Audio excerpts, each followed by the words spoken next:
Bismillahirrahmanirrahim. Assalamualaikum warahmatullahi wabarakatuh.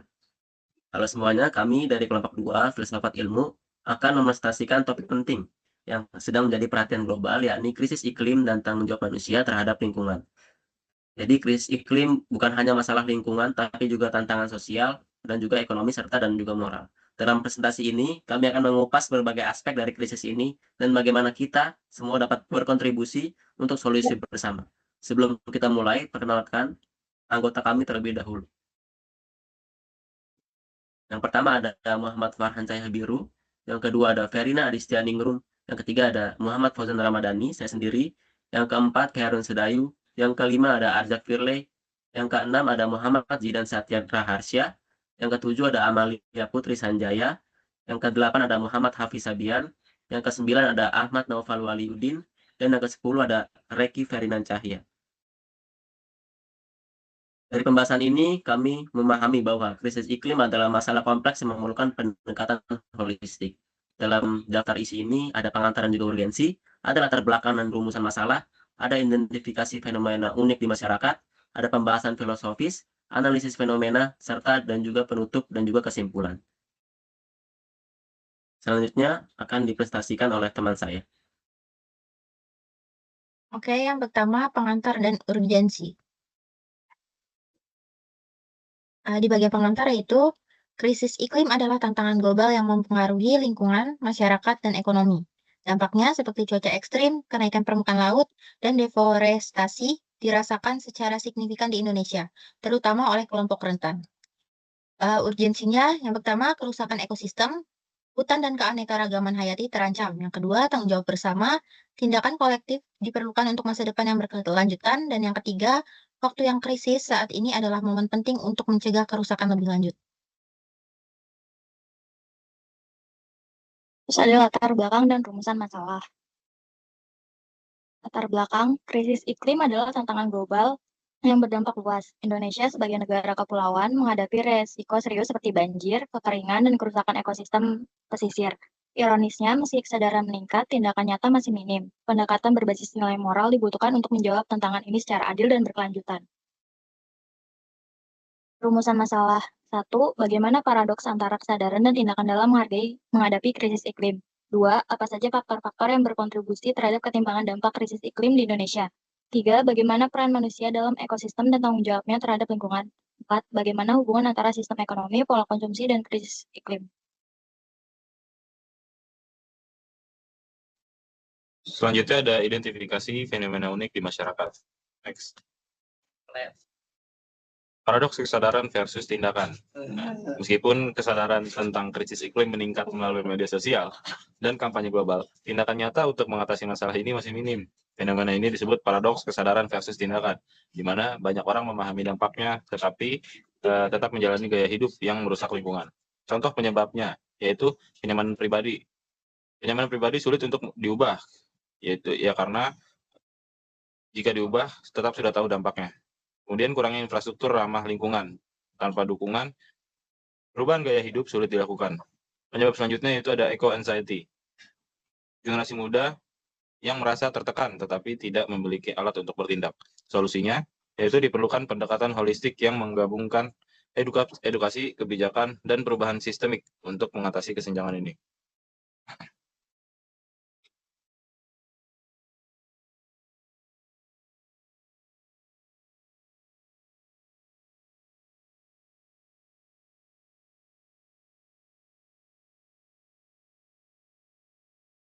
Oke, selanjutnya ketimpangan dampak krisis iklim di Indonesia. Krisis iklim berdampak tidak merata di Indonesia, dengan masyarakat rentan seperti nelayan dan petani menghadapi beban lebih berat. Dampak utamanya itu, wilayah pesisir terancam intrusi air laut, abrasi, dan rusaknya ekosistem, lalu tentunya komunitas miskin, yaitu rentan terhadap bencana dengan akses terbatas pada bantuan, lalu konflik kepentingan itu konflik eksploitasi sumber daya alam untuk ekonomi memperburuk, deforestasi, dan perubahan iklim. Lalu solusinya itu kebijakan adaptasi dan migrasi yang inklusif, infrastruktur yang ramah lingkungan di daerah rawan bencana, dan kerjasama pemerintah, swasta, dan masyarakat untuk berkelanjutan. Lanjutnya ada pembahasan filosofis. Dalam perspektif epistemologis, terdapat ada peran sains dalam pemahaman krisis iklim. Sains memiliki peran penting dalam memahami dan mengatasi krisis iklim melalui berbagai disiplin ilmu, data dan bukti mengenai pemanasan global dan dampaknya dikumpulkan dan dianalisis. Saya juga menyediakan alat untuk memprediksi dampak perubahan iklim yang penting untuk kebijakan mitigasi dan adaptasi.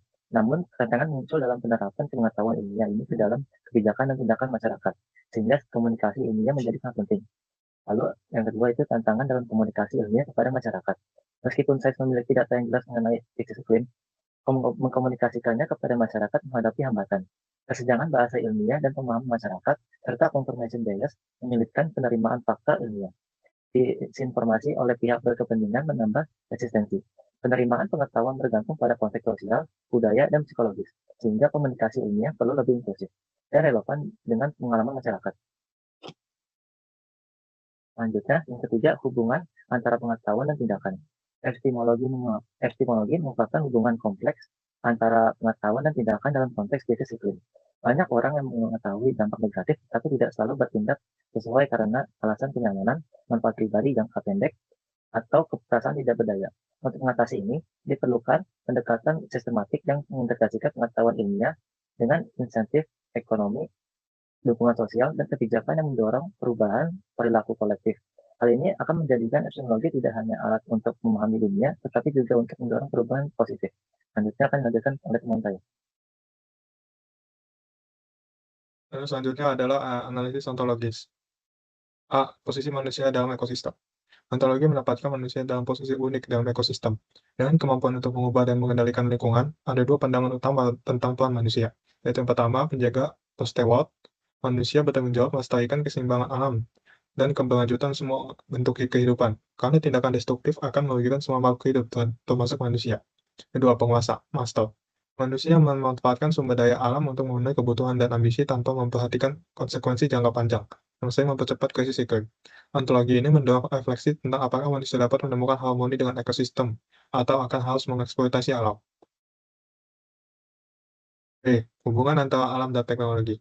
Teknologi sebagai hasil kreativitas manusia memiliki dua sisi dalam konteks lingkungan. Di satu sisi, teknologi dapat mengurangi dampak krisis iklim melalui energi terbarukan, transportasi rendah emisi, dan pengelolaan limbah. Di sisi lain, teknologi yang tidak terkontrol dapat memperburuk kerusakan lingkungan melalui eksploitasi sumber daya alam dan penyimpangan.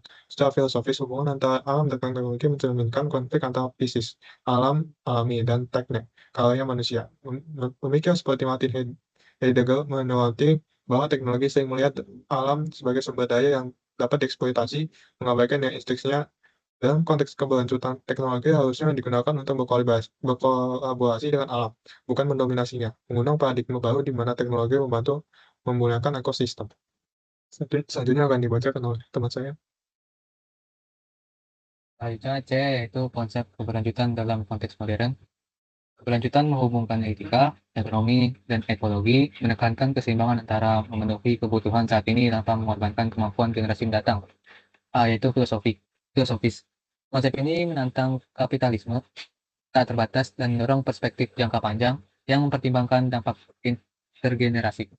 Lalu B, keberlanjutan juga melibatkan keadilan antar generasi dan sosial ekologis, memastikan bahwa komunitas rentan tidak menanggung beban yang tidak adil dari perubahan iklim. Ontologi berkelanjutan menekankan harmoni dengan alam, inovasi teknologi yang etis, dan komitmen terhadap keadilan ekologis untuk menciptakan kehidupan yang lebih bermakna bagi semua makhluk.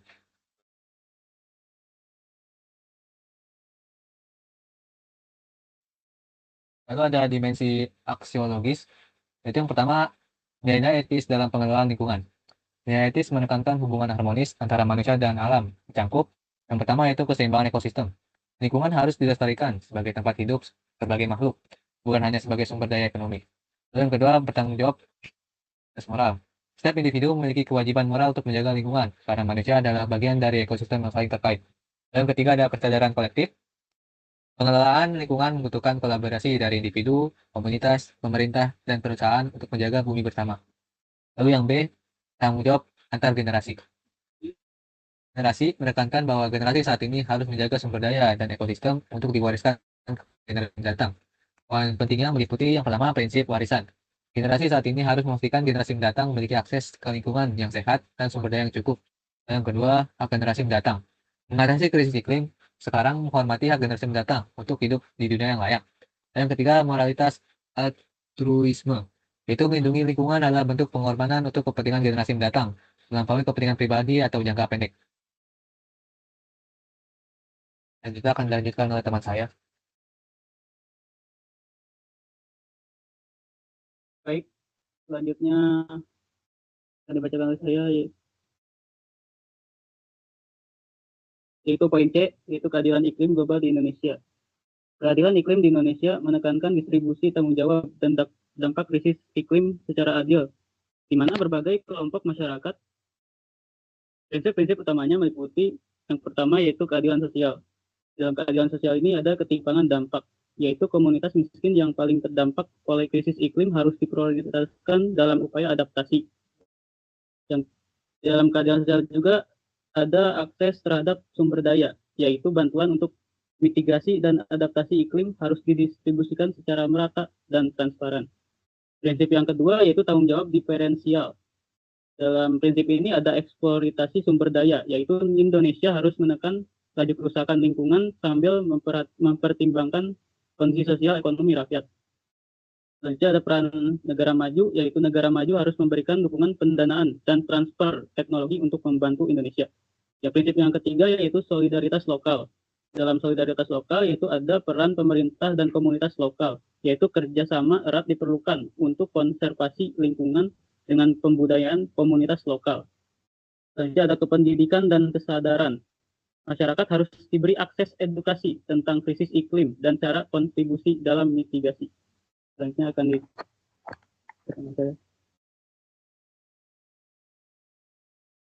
Selanjutnya ada analisis fenomena. Faktor-faktor penyebabnya itu yang pertama ada sistem ekonomi yang berorientasi pada pertumbuhan. Sistem ekonomi modern seringkali berfokus pada pertumbuhan ekonomi yang terus-menerus. Seringkali sistem ekonomi ini diukur dengan indikator seperti PDB atau produk domestik bruto, tanpa mempertimbangkan dampak lingkungan. Bisnis dan industri mengejar keuntungan jangka pendek yang mengarah pada eksploitasi sumber daya alam secara berlebihan, seperti penambangan, penggundulan hutan, dan penggunaan bahan kimia berbahaya. Akibatnya, terjadi kerusakan lingkungan dan krisis iklim karena tidak ada ruang yang cukup untuk regenerasi sumber daya alam. Lalu yang kedua ada pola konsumsi tidak berkelanjutan. Gaya hidup konsumtif yang semakin umum meningkatkan kebutuhan konsumen dan konsumsi barang tanpa memperhitungkan dampak lingkungan. Barang sekali pakai seperti plastik dan produk teknologi membutuhkan banyak energi dan sumber daya alam, meningkatkan emisi karbon dan kerusakan ekosistem. Kota besar dan masyarakat kaya cenderung memiliki tingkat konsumsi tinggi, menghasilkan lebih banyak limbah dan penggunaan energi, memperburuk perubahan iklim. Kalau konsumsi tidak berkelanjutan juga mencakup konsumsi daging yang tinggi, yang membutuhkan banyak sumber daya dan menghasilkan emisi gas rumah kaca.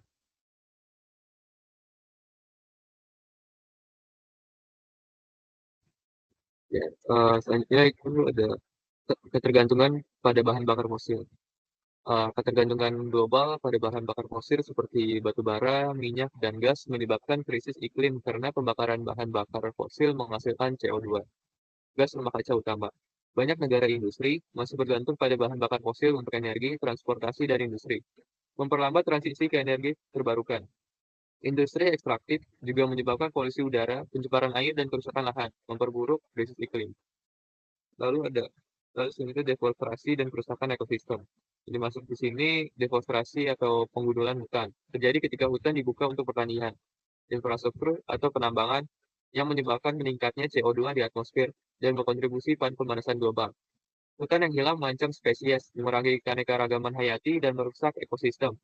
Ini juga mengurangi kemampuan alam untuk menyediakan layanan penting seperti pengendalian banjir dan penyerapan karbon, serta meningkatkan bencana alam seperti tanah longsor, banjir, dan kekeringan, dan memperburuk perubahan iklim.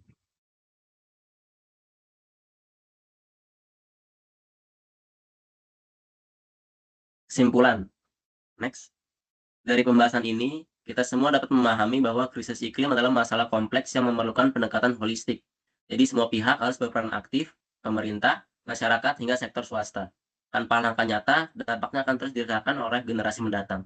Kami mengajak teman-teman semua untuk memulai dari hal kecil, seperti mengurangi penggunaan plastik, menggunakan transportasi umum, atau menanam pohon. Tindakan kecil ini, jika dilakukan bersama-sama, bisa memberikan dampak besar bagi bumi kita. Sekian dari pembahasan kami dari kelompok 2 mengenai krisis iklim dan tanggung jawab manusia terhadap lingkungan. Sekian, terima kasih. Mohon maaf apabila ada kesalahan. Wassalamualaikum warahmatullahi wabarakatuh.